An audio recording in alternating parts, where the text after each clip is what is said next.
Olá, sejam muito bem-vindos ao Human Up. O meu nome é Rita Aguiar e este é o meu podcast.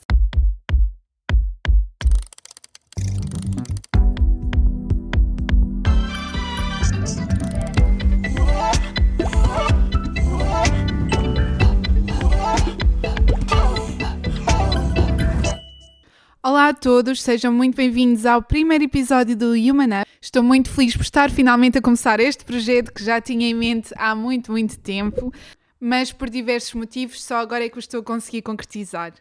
Antes de mais, se calhar, passamos às apresentações. O meu nome é Rita Aguiar, eu sou médica especialista em Medicina Geral e Familiar e dedico-me também à área da Medicina Estética e de Anti-Aging.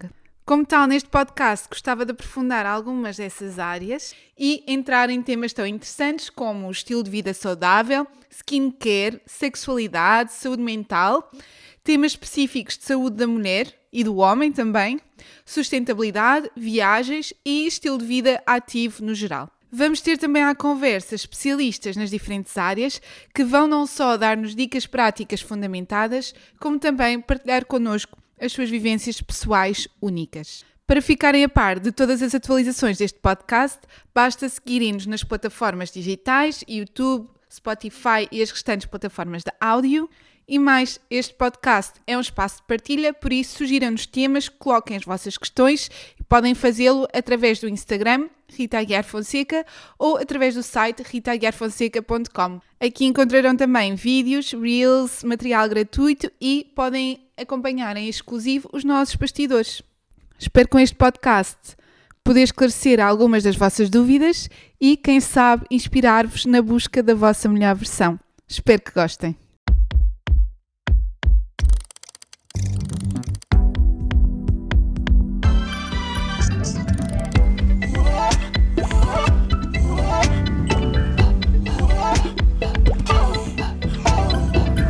Agora que as apresentações já estão feitas, vamos entrar no tema do primeiro episódio do podcast.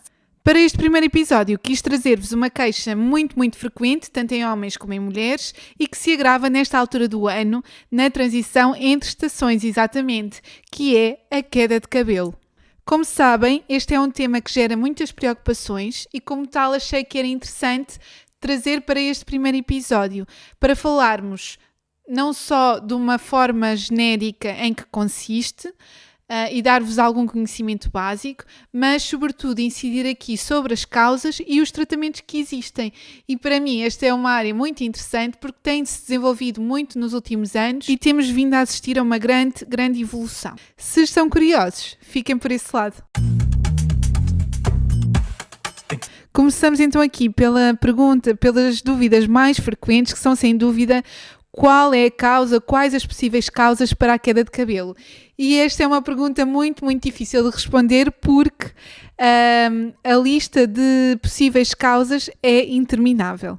De facto, a queda de cabelo pode acontecer como uma consequência de causas internas, ou seja, da consistência do próprio cabelo, da predisposição genética, mas também de fatores intrínsecos a nós, como o stress, ou o stress às vezes biológico, passarmos por um trauma, uma cirurgia, ou déficits vitamínicos, ou alguma doença. De facto, a queda de cabelo pode ser por vezes reflexo da falta de balanço interno. E outras vezes pode também ser o reflexo de agressões externas, por exemplo, usar algum produto que cause alergia ou irritação no couro cabeludo, as mudanças climáticas, a transição entre estações também e às vezes alguns medicamentos que tomamos. Por isso a lista é de facto vasta e eu vou aqui primeiramente para clarificar melhor esta questão, subdividir as causas entre dois grandes grupos: as causas mais agudas ou mais pontuais e as causas mais crónicas. E esta divisão é muito interessante para sabermos quando devemos ou não procurar ajuda médica. Então, dentro das causas agudas, temos aquelas que mais frequentemente associamos à queda de cabelo, o stress, lembrando que o stress pode ser emocional, mas também físico, passar por uma cirurgia, um traumatismo, etc. Assim como alterações hormonais, temos o exemplo muito prático do pós-parto e depois também temos o exemplo banal da mudança de estação, como já referi. Esta queda de cabelo causa alguma preocupação, naturalmente, porque a pessoa muitas vezes não sabe, não consegue associar a causa, e lembrando até que muitas vezes ela só ocorre 2 a 3 meses após o fator desencadeador. Isto tem a ver com o ciclo do crescimento do cabelo, o que pode gerar alguma dúvida e insegurança, mas a realidade é que, como são causas pontuais, também a queda de cabelo acaba por ser pontual e transitório e depois reverter completamente. Quando isto não acontece, passamos a estar perante uma queda de cabelo crónica. E aqui aproveito para fazer um disclaimer em que eu explico que o termo alopécia é o termo médico ao qual nós fazemos referência quando falamos de uma queda de cabelo aumentada relativamente ao normal. E então eu aqui vou passar a referir-me a esta queda de cabelo como uma alopécia crónica, está bem? E vamos aqui aprofundar um pouco mais este grupo. As alopécias crónicas são as que mais alertam as pessoas, devido naturalmente à sua natureza duradoura e muitas vezes progressiva também, e deve motivar de facto a procura de ajuda médica. E esta ajuda pode ser encontrada junto do médico de família ou de médicos que se dediquem especificamente à área da tricologia, como é o caso dos dermatologistas ou de alguns médicos na área da medicina estética. Porque aqui sim é importante despistar possíveis causas endógenas, como há bocado falei, como o caso dos déficits vitamínicos, a anemia, doenças tiroideias, alterações hormonais e outro tipo de patologias. E para além de identificar a causa, é importante também começar o tratamento ou orientar o tratamento ou uma vigilância de uma forma mais precocemente possível para evitar o agravamento da situação até um ponto que depois já não seja possível reverter. Mas dos tratamentos já vamos falar a seguir. Vamos então aprofundar um pouco mais o grupo aqui das principais causas na alopécia crónica.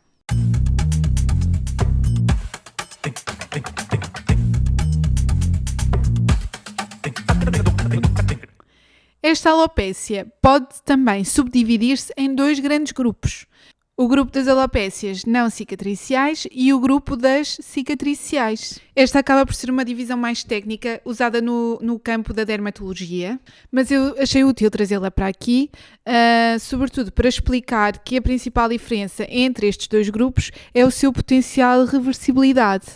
No primeiro grupo das alopécias não cicatriciais, o folículo piloso está danificado, mas este dano é potencialmente reversível, o que é ótimo porque nos permite ter um leque de opções a oferecer ao doente muito, muito superior.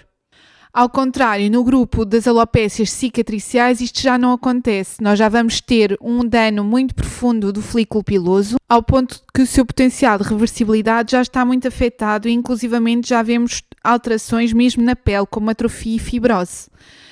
Por isso, como veem, esta divisão afeta completamente as nossas opções terapêuticas.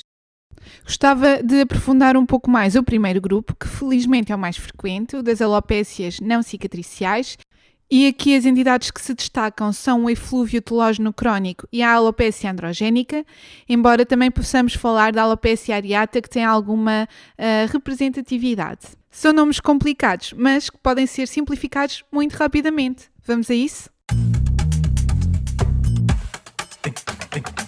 Começando pelo eflúvio telógeno.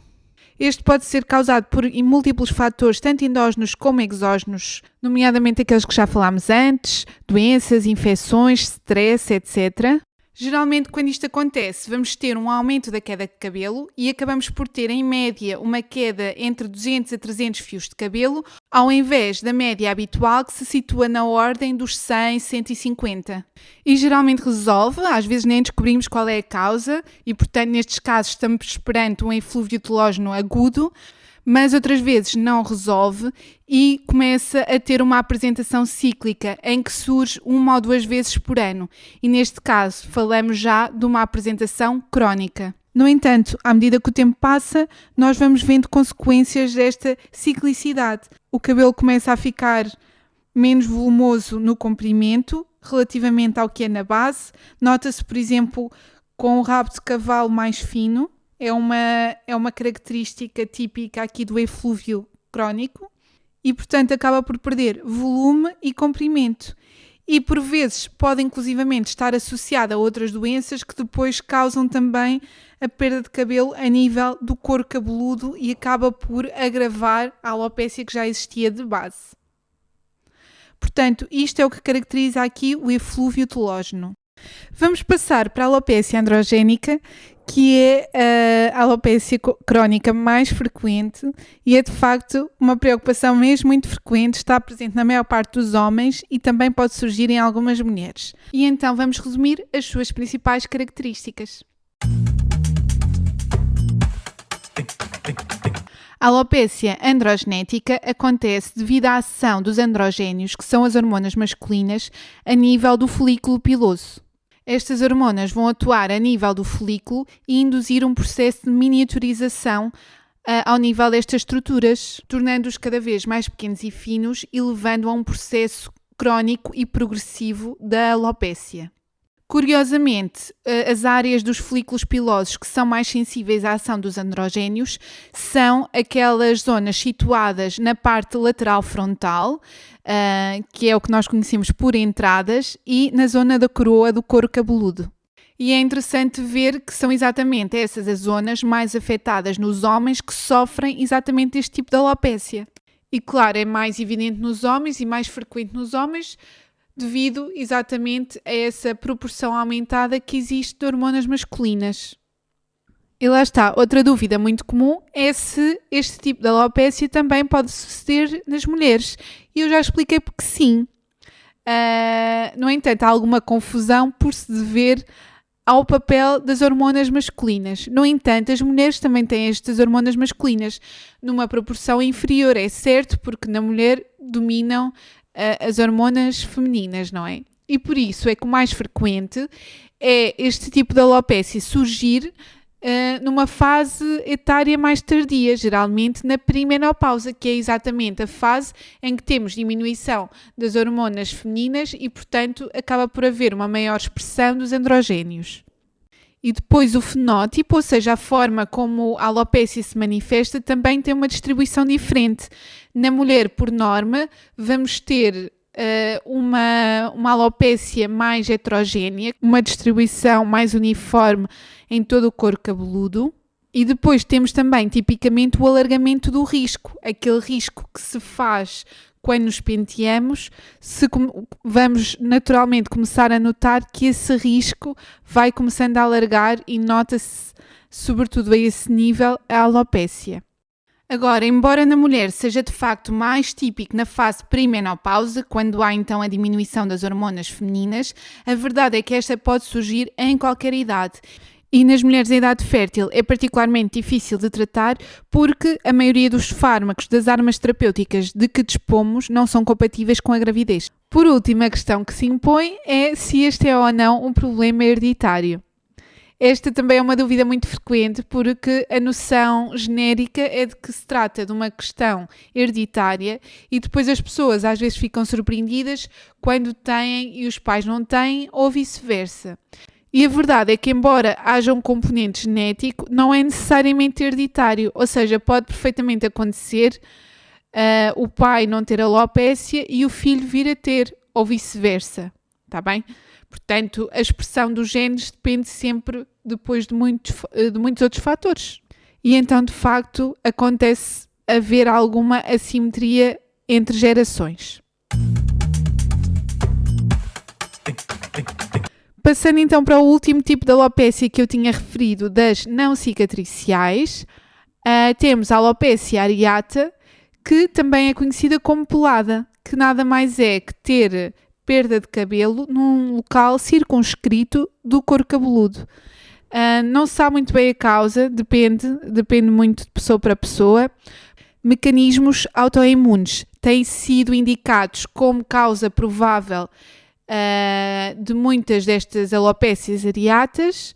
Depois também temos causas fúngicas que se apresentam geralmente com descamação no local da alopécia, e depois há também outros fatores que podem, se não gerar, potenciar este tipo de alopécia, que já é menos comum que as restantes, mas mesmo assim ainda tem uma frequência relativamente marcada. Se voltarmos aqui aos nossos dois grandes grupos iniciais, da alopécia não cicatricial versus cicatricial, dentro do último grupo, da alopécia cicatricial, estes são normalmente causados por situações mais complicadas, por exemplo, doenças autoimunes, etc. E, como tal, também são muito mais difíceis de tratar porque geralmente já há aquelas alterações que são irreversíveis. E, portanto, não me vou aprofundar sobre elas, devem, sem dúvida, ter um acompanhamento mais especializado. Passamos agora para os tratamentos, que é a parte, no meu entender, mais interessante e mais entusiasmante.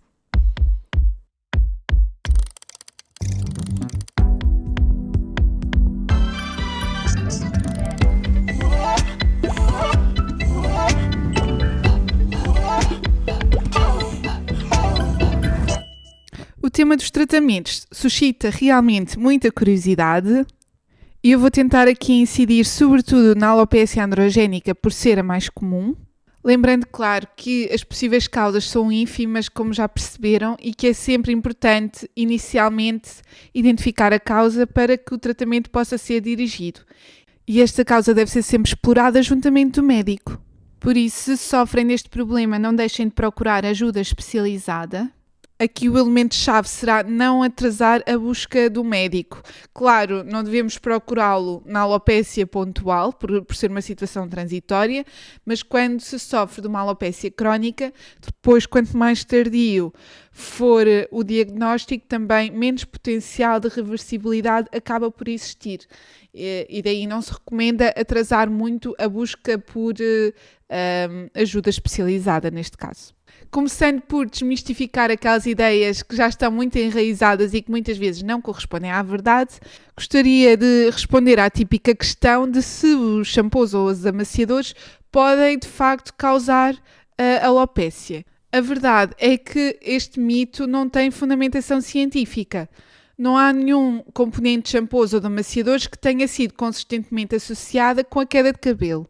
Mas claro, temos sempre que considerar a diversidade individual. Se uma pessoa tem, por exemplo, alergia a determinado produto, e isto pode gerar uma irritação muito grande a nível do couro cabeludo, comichão, e às vezes a pessoa coça tanto que até faz ferida, e isto de facto pode provocar depois a queda de cabelo.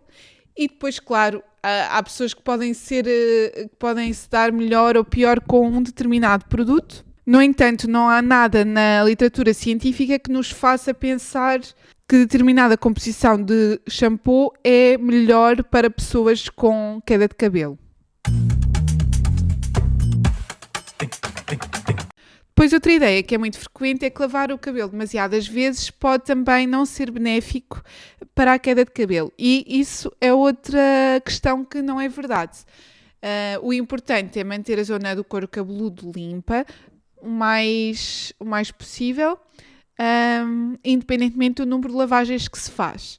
O que acontece é que muitas vezes, quando nós lavamos o cabelo, depois também o secamos com recurso a um secador ou ferro de cabelo, e isto sim é um importante agressor para o fio de cabelo e para a sua manutenção.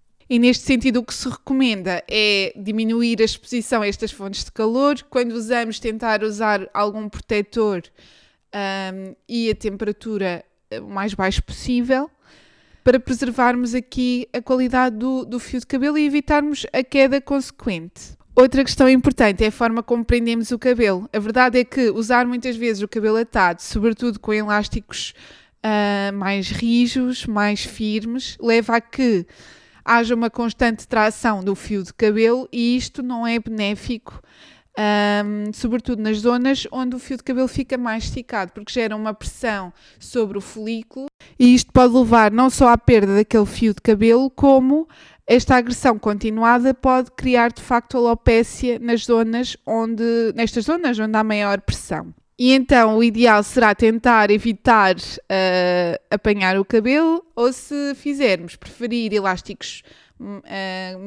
com menos tensão, molas, por exemplo, outro tipo de dispositivos que deixem o cabelo mais laxo. A questão dos suplementos vitamínicos também é uma questão muito frequente e a verdade é que não há nenhum suplemento vitamínico de venda livre atualmente no mercado que mostre evidência científica no tratamento da alopécia. O que acontece, como falei, é que algumas das causas podem estar associadas a déficits vitamínicos e nestes casos pode sim ser benéfico fazer um suplemento. E outras vezes o tempo de terminarmos o suplemento é o suficiente para aquelas causas pontuais reverterem. Pode levar a que as pessoas associem o suplemento vitamínico ao tratamento da alopécia e isso não corresponder à realidade. Quanto aos tratamentos que existem e que têm evidência comprovada, existem opções tópicas, orais e injetáveis.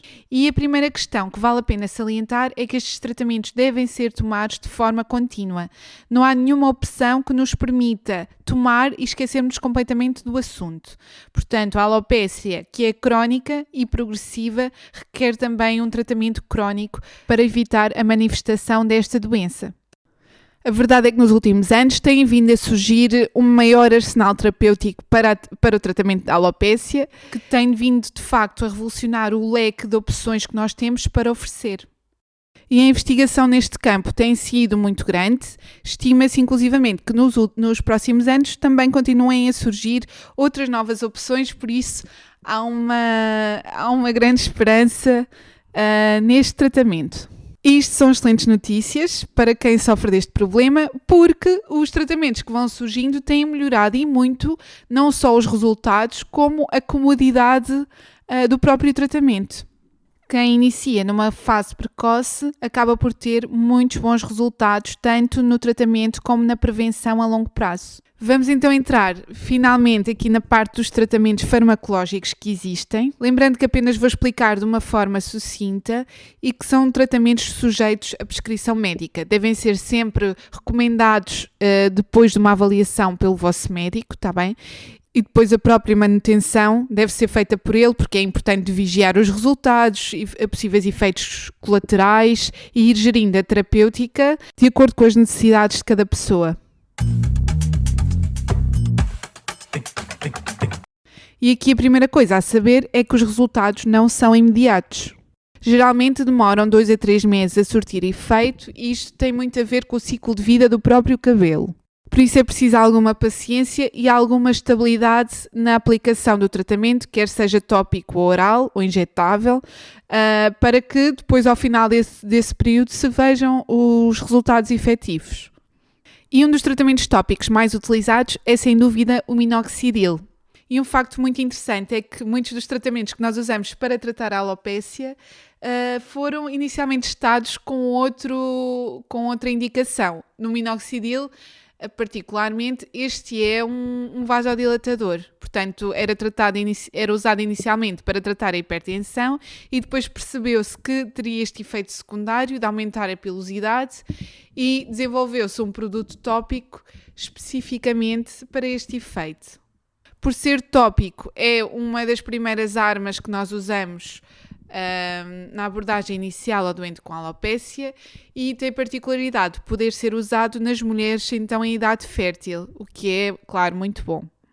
Porque, como vos disse, esta é uma faixa etária onde é difícil termos um tratamento adequado, porque se depois a mulher engravida, mesmo, sobretudo se não for uma gravidez planejada, não temos possibilidade de evitar os possíveis riscos de alguns tipos de tratamento.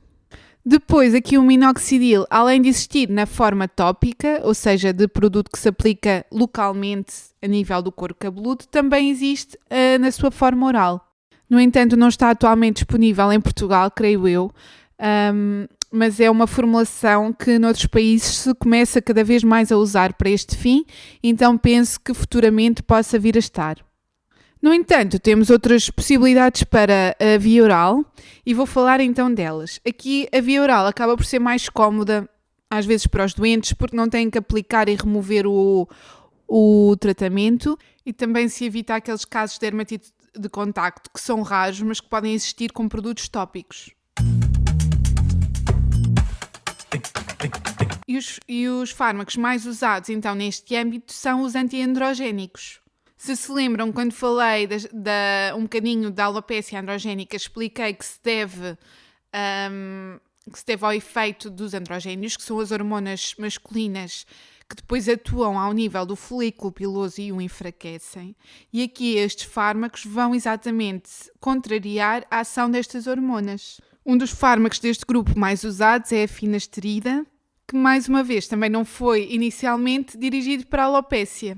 Este fármaco foi inicialmente testado para problemas da próstata e ainda é usado com essa indicação. No entanto, percebeu-se que tinha também este efeito a nível do folículo piloso propriamente dito. E então começou também a ser usado na alopecia e tem mostrado efeitos muito positivos. Aqui, como estamos a falar de um comprimido, acaba por ser mais cómodo e algumas pessoas preferem. Mas é um comprimido que se tem que tomar diariamente durante muito tempo. Depois, fala-se aqui em alguns efeitos secundários que preocupam um pouco os homens, que são a impotência e a diminuição da libido. E estes efeitos secundários são muito, muito, muito raros. E quando acontecem, geralmente são reversíveis ou têm tratamento. Portanto, é importante que as pessoas tenham noção que eles existem, mas que são muito raros. Mas depois cada pessoa tem que tomar a sua própria decisão se acha que os benefícios compensam ou não os riscos. É uma decisão que deve ser sempre tomada em conjunta com o médico. Depois é interessante também porque este tratamento pode ser usado também na população feminina, tanto nas mulheres em fase pré-menopausa como nas mulheres mais jovens. No entanto, este é um dos tratamentos que temos que ter muito cuidado porque a mulher não pode engravidar enquanto o faz, nem durante alguns meses depois da sua suspensão. Mas como já falei aqui, há sempre algumas alternativas. Na mulher em idade fértil temos também a alternativa da pílula, porque algumas pílulas têm atividade antiandrogénica e podem ser benéficas e ter bons resultados nestes casos. E depois temos sempre também a possibilidade de alguns injetáveis locais de fatores de crescimento, que podem ser úteis não só na mulher em idade fértil, como também no pós-parto, por exemplo, na amamentação, em algumas fases da vida em que não seja possível fazer outro tipo de tratamentos. Para terminarmos este podcast, gostava muito de falar aqui um pouco sobre o transplante capilar, que é uma área que tem tido uma enorme evolução nos últimos anos e vemos cada vez mais celebridades que aderem a esta tendência. Temos o caso muito transformador do Elon Musk, por exemplo, que de facto também suscita alguma curiosidade nas pessoas. E por isso gostava de vos trazer algumas informações sobre o tema. E aqui o objetivo deste tratamento é melhorar a densidade capilar quando esta já se perdeu. Lembrando que nunca deve ser o primeiro tratamento a ser tentado, não é?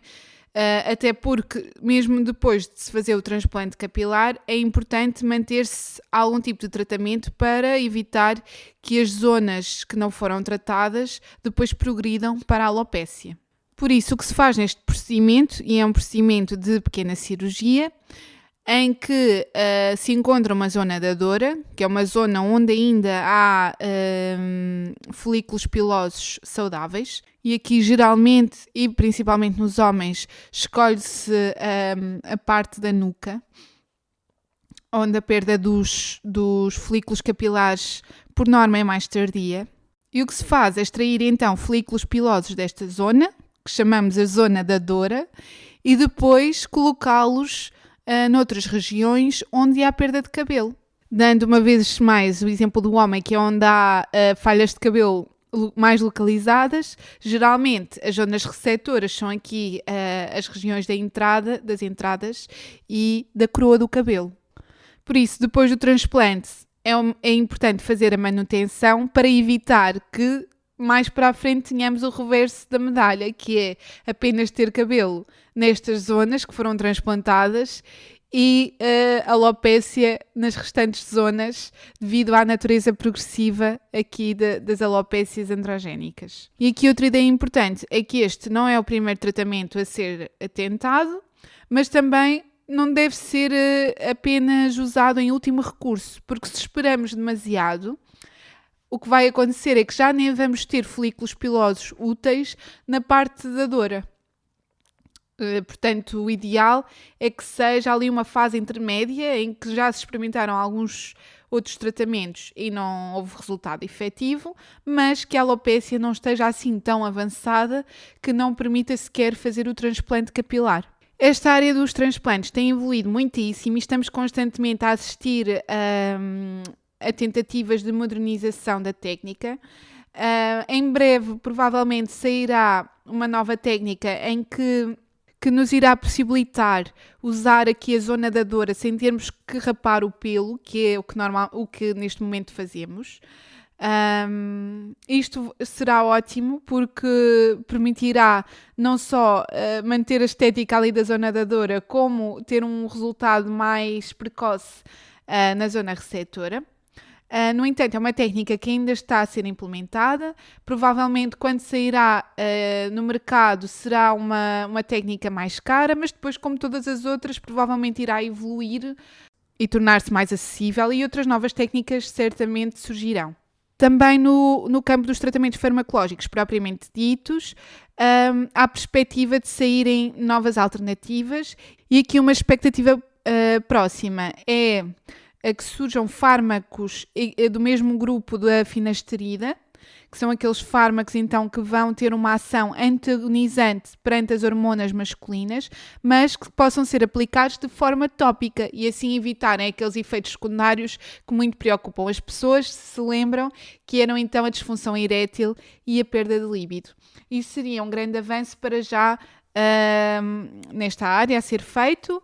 E surgindo, eu acredito que generalizaria muito mais o uso destes tratamentos tópicos e que eventualmente poderia ter até melhores resultados com tratamentos tópicos do que atualmente vemos com o minoxidil. Termina assim o episódio de hoje.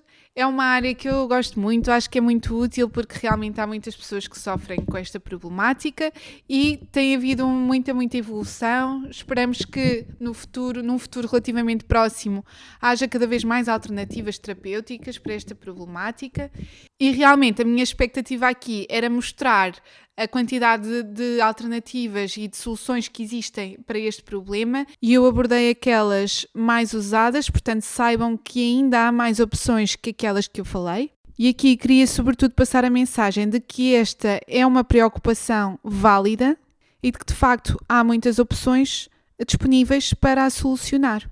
Gostava imenso de ouvir o vosso feedback, se gostaram, se preferiam informações menos técnicas, se têm dúvidas, se gostariam que voltasse a abordar este tema ou se têm outros temas que gostariam de ouvir aqui no podcast. Por isso, sigam-me nas redes sociais para me poderem dar esse feedback. O meu Instagram é Rita Aguiar Fonseca e também no site ritaaguiarfonseca.com. E espero-vos no próximo episódio, que será dentro de uma semana. Até lá, fiquem bem.